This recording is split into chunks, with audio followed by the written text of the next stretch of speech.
ते भावाच्या पोरी पण लय ओळखते दोघा भावांची मुलगी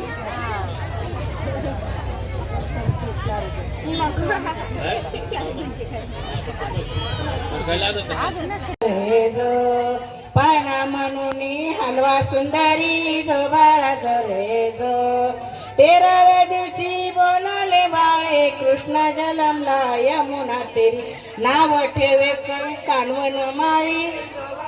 कानवन माळी संगे कृष्ण लावी तो कळी जो बाळा रे जो संगे कृष्ण लावी तो कळी जो बाळा रे जो 14व्या दिवशी तो पगर जाती शंकर पार्वती नंदीवर येती बाळाच्या नेत्रात